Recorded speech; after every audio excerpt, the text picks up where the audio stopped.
guys, and welcome to the second episode of Coding for Kids. Remember to put a comment down in the comment section of what you want the next tutorial to be about. This is going along with my series, the second episode of the basics of Blender. On today's episode, we will be looking at the different renders and not the new, but edit mode. And today we're going to be making something, so we're going to start by deleting the square. Cube. What we're going to be making is a tree. Not realistic, just like a tree. I was pressing Shift A there. And we're just going to go into Mesh and get a cylinder, which is right over there. And I'm still using middle mouse, holding it down to move around. And I can always hold down Shift if I want to move in a whole different area. So now I'm going to go to Scale right here. And I'm just going to make it taller. Oh, wrong thing. I was making it bigger. So, make it taller. And then we'll go to Move and just move it up a little. Yeah, and you can just put in the comments whatever tutorial you want me to do next. It could be like making a dog or something. Realistic dog. It could be anything. Even making like bread. It could be anything. If you guys want me to do a Unity video, you guys can just put that in the comments. But along with the tree, I've just been kind of scaling it to make it look just like the trunk of the tree, because this is going to be the trunk of the tree. It's kind of like a tongue twister there. So now you can see it's really rough. I mean, it's smooth, but it has all those like little bumps on it, those little lines. All we're going to do, is just click on it, and you know what you would do to make the box, what you would hold down. You want to do the opposite button of that, which is actually strange, but it's the left mouse button, I'm pretty sure, but it's the one from your perspective is on the right. And as you can see, I just clicked it, went to the first button, which was Shade Smooth, clicked that button, and the cylinder got all smooth like this. So you see this Viewport Shading right here in the top corner? We're just going to click on that there, and you can see now everything got a lot brighter. What Viewport Shading is it takes in more of the realistic feel. Like you can see light now, but the light is where we are. That's why it's so bright. Yeah, but you can still see everything is the same, but we're just going to go into materials right here. We want to make sure use nodes is on. And we're just going to go to base color right here and give it a good brown. So we're just going to put it in an orange. And then you see that little tab on the right. All we're going to do is just click lower on the tab. I think that's a good color. It's pretty dark. Maybe want to change like tone. This kind of looks like a redwood right here. I think that's good. So now we've made our trunk. We're not done with it. You can see it doesn't look like a trunk full. It's just a brown cylinder that's stretched out. But now we're gonna be making the pine needles. And I like to think of them as layers. So we're gonna Shift A, and we're gonna grab a cone right here. We're gonna move this up a little, like this. Okay, now that it's up, we're just gonna make it a little bigger. So, better Shade Smooth it. And yeah, it's gonna make it a little bigger. You can see it's smaller than the cylinder, the radius is. And all we're gonna do, go to Scale one more time, just make it bigger. And we kind of want to smush it because as you probably have seen trees, pine trees, they're not so pointy. We just want to smush it down so it's kind of flatter. That might still be a little high. I'm gonna move that down a little, and we're gonna go back into the materials. We're gonna click on New, and we're gonna change the base color once again. So we're gonna go for a green this time, and on the little tab, just pull it down to how about here. A little darker. Let's change the shade of green a little. So a different color. That's good. So, make sure and use nodes is on. And now all we're gonna do is scale it a little so it's bigger, make it a little flatter if it's not already. And everything I'm doing works on Blender version 2.8 to 2.82, probably even 2.83. Right now I'm on 2.82, but it works on every version in the 2.8s because it's just minor updates from 2.8. The range is very similar, but like if you have 2.79, you can still do this, but everything just might be in different places. Everything would be the same I'd make. Everything's in different places. But as you can see, I got another cylinder somehow, and I just made it bigger. What I did was I pressed Shift D. That duplicates it. And then all I did was I did the button that you wouldn't make the box. And then all I did was move it down from there and scale it a little so it's bigger. So if you want to see that, you can always rewind the video to just watch it again to see exactly what I did. And I'm gonna move this down a little because I think it's a little close. And now we have a tree looking shape. I mean, everything's not quite edited yet. Well, like, it doesn't look, it just looks like the same material because it is. But we're gonna make it looks like a tree now. So first we're starting off with the trunk, and all we're gonna do is just make it look more realistic. But before I do that,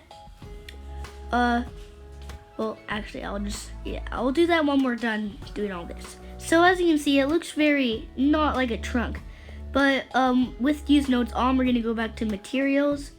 And all we're gonna do is turn the specular all the way up, and then the roughness right here all the way, opposite.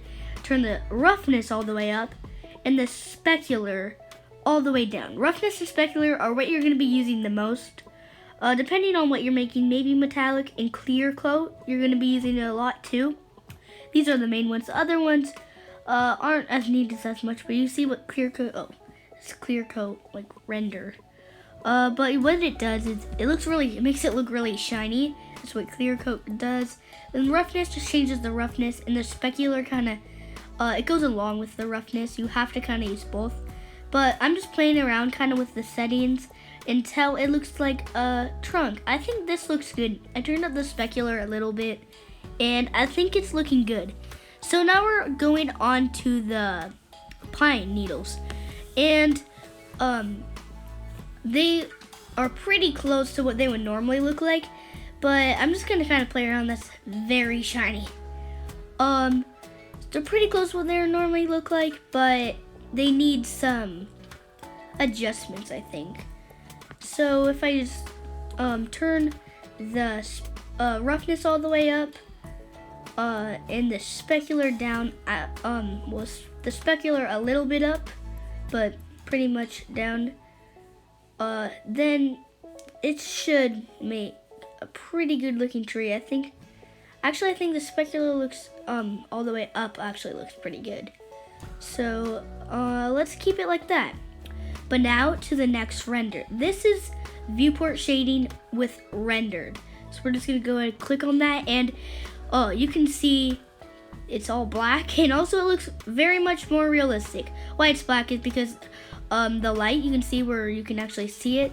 The light is in only in that area, because when you're going into this render, you actually have to move the light around. But you can see those settings down there, and I'm just making it more powerful by going to the power and just making it go up. But yeah, the light actually works as an object. Before, it was like you were the light, and when you moved around, the light just came to you. But this is different. The light is this. This is pointer light. There's a bunch of different types of light. But this is probably the one that's not the most used. Usually sun is. It's like a sun, so everything is bright. But just for this, since it's little, I'll just use this. But as you can see, everything is looking a lot more like realistic. And you see those little like glitchy looking things right there? That just happens sometimes. but when you move around, they go away. So when you're doing an animation, they'll go away. So unless you're taking a screenshot or something, they won't really stay, and you always have the other renders where they're not there. But you see from the back, since there's no light, it just looks black. But one more thing is, the tree just looks like it's in the middle of nowhere. I mean, there's no shadow. It doesn't look like it's on solid ground. So all we need to do is add a ground. And how would we do that is go into Shift A, Mesh, and just add a plane. And you see that little add plane in the bottom corner? That only comes when you first add the plane. And even if you were to click on that plane again, you see it's not there. What you have to do is actually delete that plane. So I'm gonna go ahead and do that, and you have to re-add it. It only is a one-time chance. So now that we have the add plane right there, we're just gonna go to size, and it's at 2 meters right now. So we're gonna just move it up.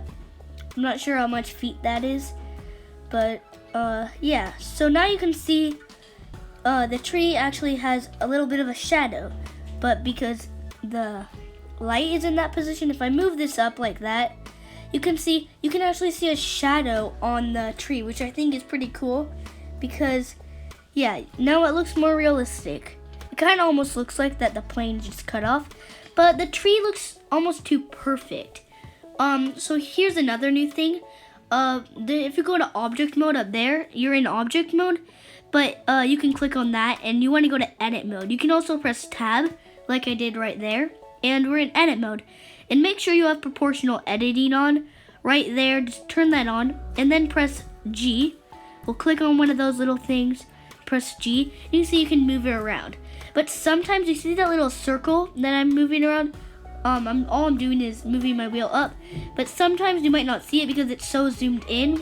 If you want to zoom it in, all you have to do is scroll up on your wheel, and if you want to zoom it out, all you have to do is scroll down. But also, not just having it zoomed in, you can't see it. Also, if it's too big for your screen, you might not be able to see it. But how you would know if you're moving the entire cone around, then it's way too big. But how to just undo, instead of doing Control Z, I'm just pressing the button you wouldn't make the box with. But all I'm gonna really do is just pull these down to make it more realistic. I'll cut the video once I've done every layer of the tree. You could also do this first and then duplicate, which would probably be easier. But anyways, I'll cut to the video and I'll show you what it looks like after. Okay, so this is what the tree looks like. I think it looks a lot more realistic, a lot better, and it has that just that feeling to it that makes it look more like a tree. But anyways, it is the end of the episode. I hope you enjoyed watching. Make sure to think of ideas for the comments of what you want the next tutorial to be about. I really think this tree turned out great. It looks a lot like a tree. If you want more tutorials, yeah, just leave them in the comments like I just said. And I will be continuing the series. The next video for this series is going to be animating, which I think a lot of you guys want to know about because animation is pretty fun and cool. But once again, it is time to end the video. I hope you enjoyed watching. I'm going to make more very soon. And yeah, just get thinking in the comments, and bye.